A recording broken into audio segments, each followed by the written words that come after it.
Today is October 13th, 2014, and I'm excited to start my new series, Iron Release.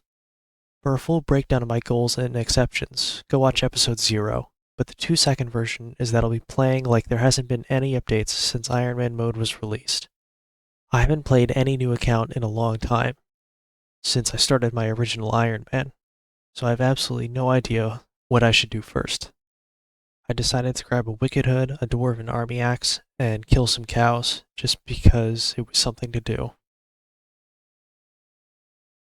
After the cows were killed very slowly, I decided to grab an offhand bronze dagger. And it was at this exact moment I realized that the entire series would be me wikiing release dates and reading patch notes to see if I can do what I want. I was able to find that the pre-rework smithing level for offhand bronze daggers was 1, but it doesn't matter because I completed the blood pact right after.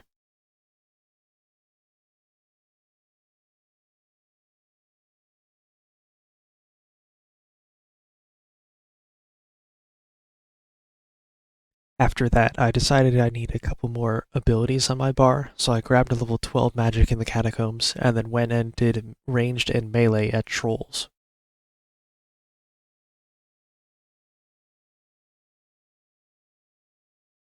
I knew quests were good in the early game, but I didn't realize exactly how good they are. This revelation calls for a questing montage.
As these last few quests are playing in the background, let's reflect on how far we've come. So far, we've done 24 quests, and we are now at 244 total level, up from around 40. As for the quests that I did, you might have noticed that a lot of them were low level and didn't have a lot of requirements. But these will all be necessary later, and they were good, easy starting experience. And we're just finishing up with Stolen Hearts.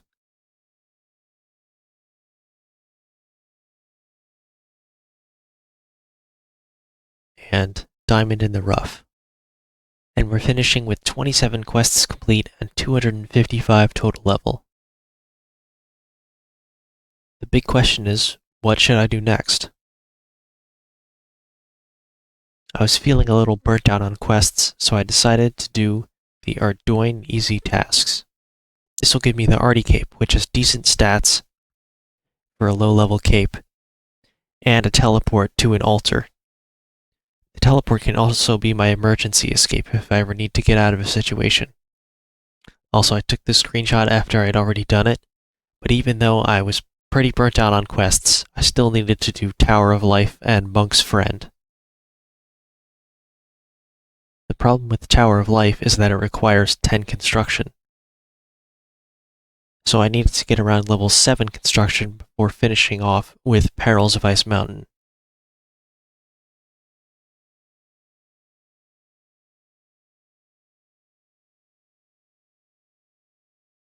With 10 construction, I was able to complete the Tower of Life, which I needed for the Artie tasks.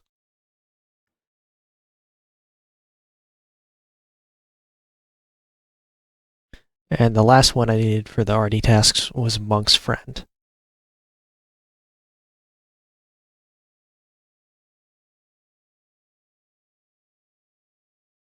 So I've completed every task except for one. The last task requires me to make a Ring of Dueling, which requires 27 crafting. So even though I was still burnt out on quests, I went and did Gunner's Ground,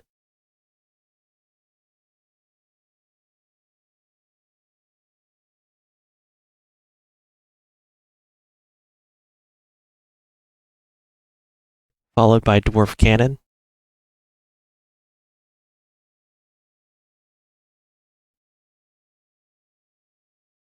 and then I started RFD with another Cook's quest, so I could do the Goblin portion of RFD.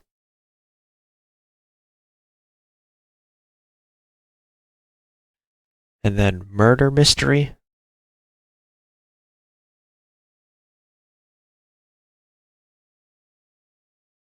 and Observatory quest,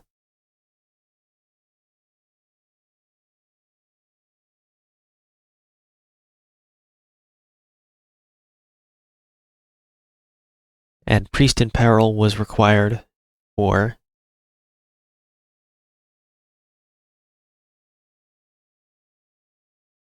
Nature Spirit.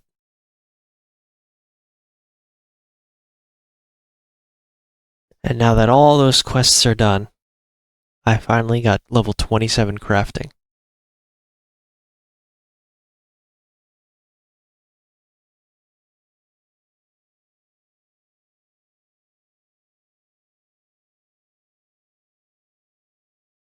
I had a couple of gold bars, actually from Goblin Diplomacy, so I was able to make the ring even though I don't have 40 crafting, or even though I don't have 40 smithing.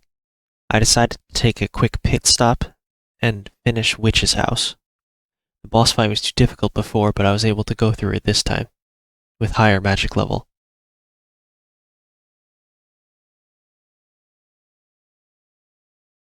And with that, I was ready to claim my cape.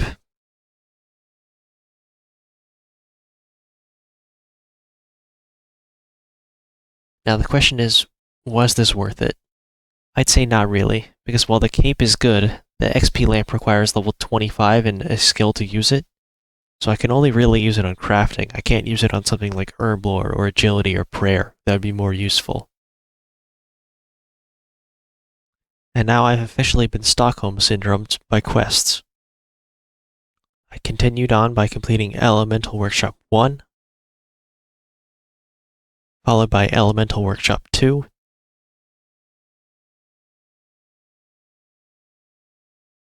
Berlin's Crystal,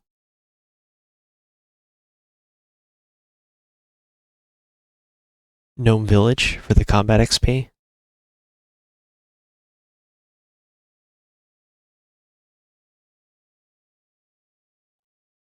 Waterfall Quest for the combat XP,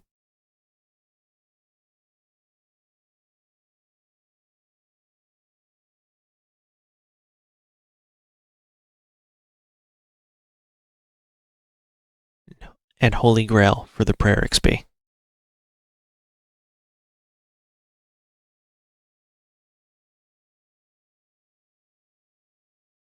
Jungle Potion,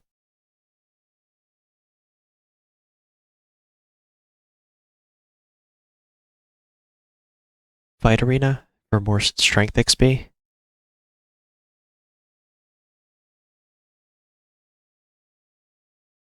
Azil Cult just for the GP, and Clock Tower also just for the GP. You might not have noticed, but my gold situation throughout the entire series so far has been very dire. I've been very low all the time. You might not have noticed during the montage, but I bought a Spider Wand and Orb from the Port Sarim shop. The problem with that is that they weren't available to buy until 2017. So to remedy this, I dropped them whenever I figured this out, and then I needed 26 crafting, which thankfully I already had, and 20 rune crafting, which I did not have. In fact, I'm starting at level 1. I completed all the quests I could do for easy rune crafting XP, those being Rune Mysteries, Rune Memories,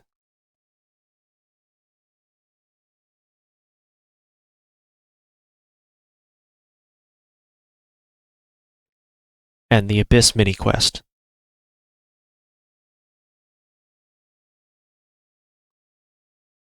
Then I finished off rune crafting at Runespan. I only needed level 20, but I got to level 30 because of something that'll be in the future. I quickly completed Recruitment Drive for the Herblore XP.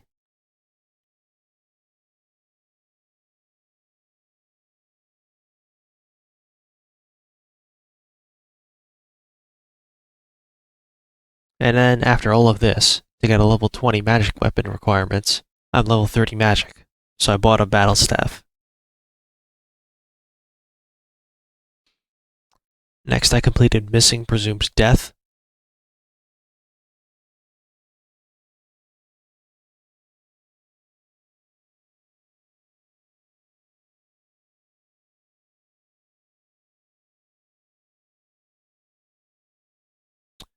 And then I got 15 fire making. I can't even remember why I got this, because it's been too long. Next, I figured it was time to actually get some armor, so I went and grinded out bats for Batwing armor.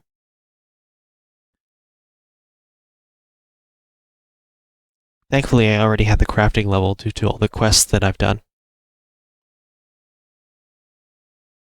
I think I need to get more Herblore experience, so I can, in the future, put lamps that require a level into Herblore, rather than less important skills. So I completed Tale of the Muspah,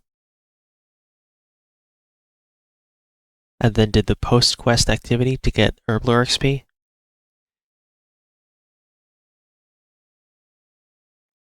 Next, I completed Death Plateau, which gives experience lamps that can be put in any skill. I decided to put 2 into Slayer just to get it up to 10. And then I put the other one into Construction. Next, I completed the deliveries to the Troll Stronghold area. And I decided to put the first few into Agility, and then the rest went into Herblore. I kind of regret putting them into Agility, because I don't think it was really worth it. I took a quick break to get 19 Hunter in Big Chinchompa, and then I very quickly got 10 Fletching, needed for Tourist Trap, which got me 25 Agility, which will be useful later on.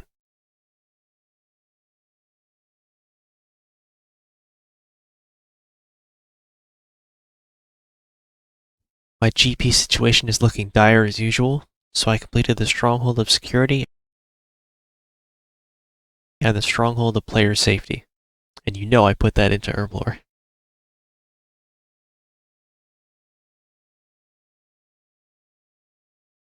The next quest, Ichthorin's Little Helper, required level 30 woodcutting for the willow log needed, so I went and ground that out. I know it's been updated to be lowered, but I figured that this was more in spirit. And with that willow log, I completed Ichthorin's Little Helper. And now comes a big nested tree for Lost City. First I needed 35 woodcutting, and then for animal magnetism I needed 30 ranged. So I completed Death of Chivalry,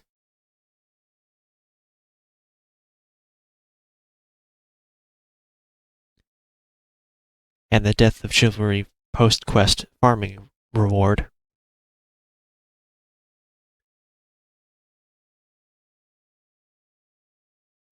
Next was the Golem, which was required for Shadow of the Storm.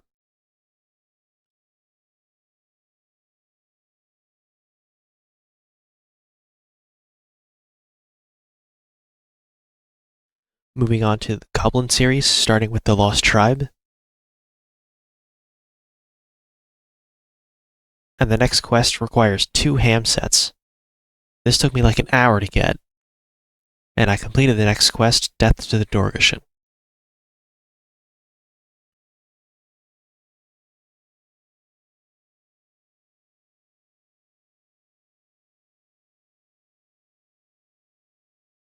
And next I needed 19 Slayer, but I didn't have any food.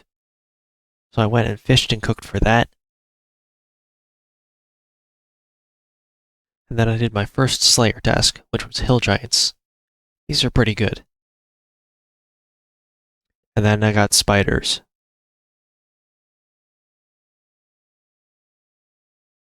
And lastly, before Animal Magnetism, I did Ghosts Ahoy for the Ectophile. And finally, I completed Animal Magnetism, getting me 36 woodcutting required for Lost City.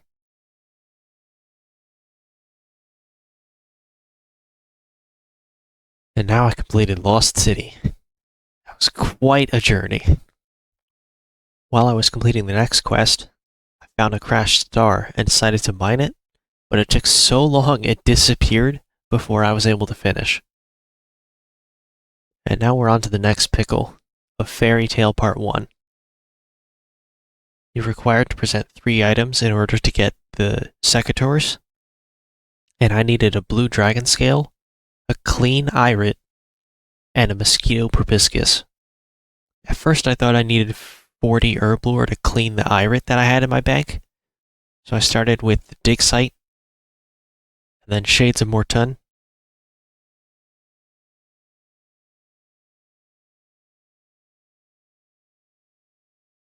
and Big Chompy Bird Hunting was required for the next quest, Zogre Flesh Eaters. Zogre Flesh Eaters gives this black crystal, which you can hand in for GP after you complete the Shiloh Village quest.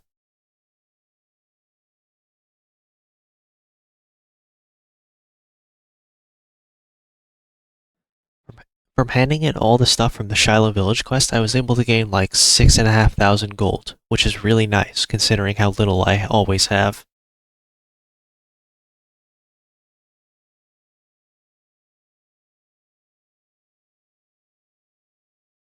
Went on a bit of a tangent and completed the Grand Tree, which gives nice agility XP.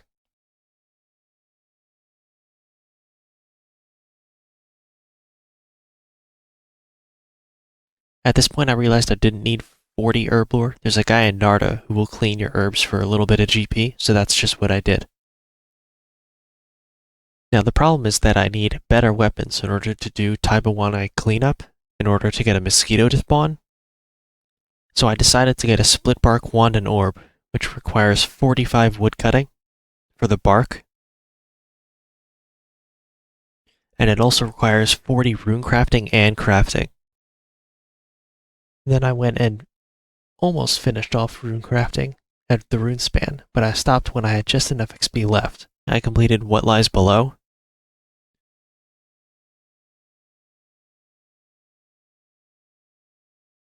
And a little side tangent to hand in some stuff at the History Museum for Herblore XP.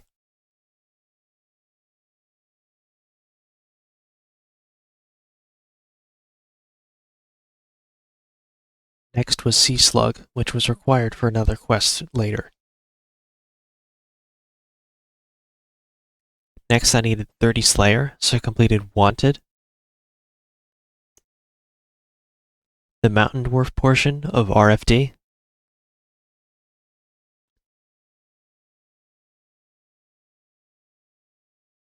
Then Rag and Bone Man and Fur and Seek to get me 30 Slayer.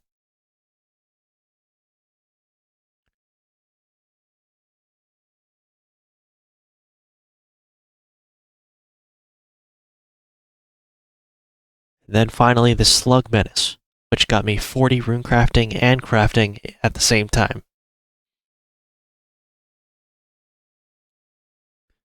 Then I was finally able to make my Split Bark Wand and Orb, which completely bankrupted me.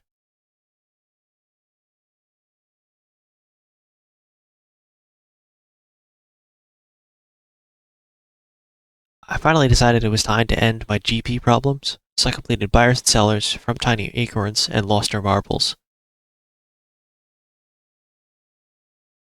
Unfortunately, I lost a little bit of footage here.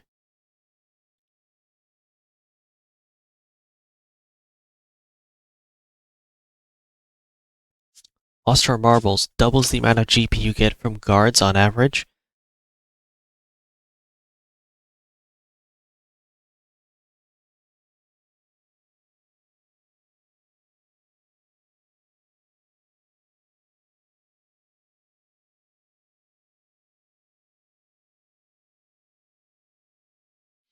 So I thought this would be a good way to get some money. Unfortunately, the failure rate was so high that I just wasn't able to get that much GP. It was like 6,000 an hour. So I gave that up and went and completed Dragon Slayer.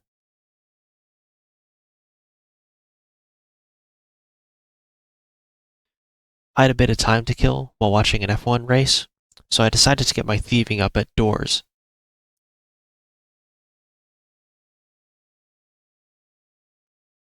With higher thieving, hopefully GP will be actually good from guards.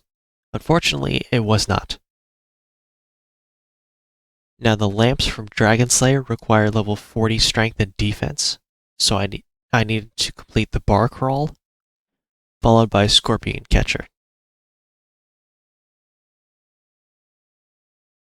Then a bit of a tangent to complete Tribal Totem. Next I completed Sheep Herder just for the GP reward, and watch me drop my Batwing boots. Something I noticed is that quests I did back in the day when I was a kid went by really fast this time. Nothing exemplifies this more than Dragon Slayer, which I must have done in around 30 minutes, and probably took me days as a kid. Underground Pass, however, took just as long as I remember.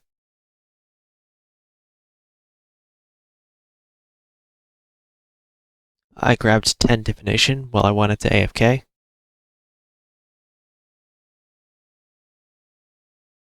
Then took a quick break to do Watchtower. Then got 20 Divination. And 30 Divination.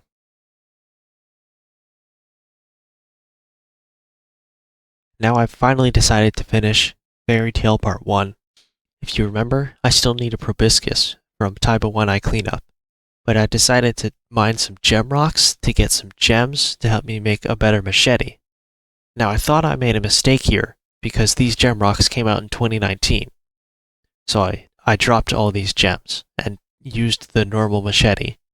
But the thing is, I have access to Shiloh Village, and going by old school's gem rocks, they give opal, topaz, and jade pretty commonly, so I should have access to those gems.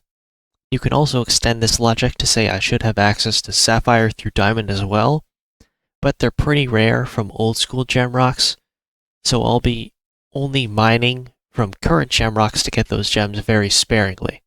And there it is, Fairy Tale Part 1 completed.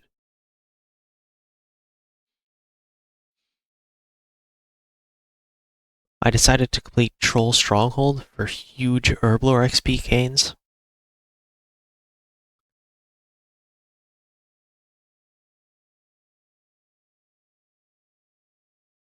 Then I buckled down to get the Dragon Slayer lamps.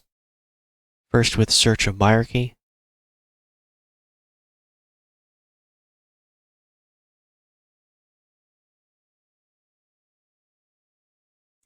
then in Aid of Myarchy,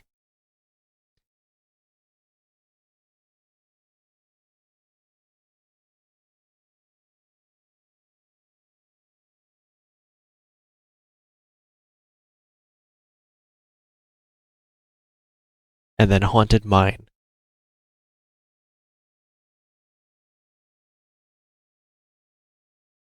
This was able to get me enough XP to claim my Strength lamp.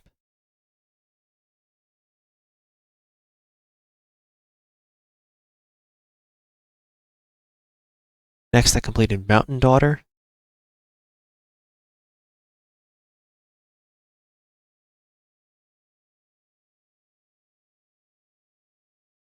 and then Quiet Before the Swarm,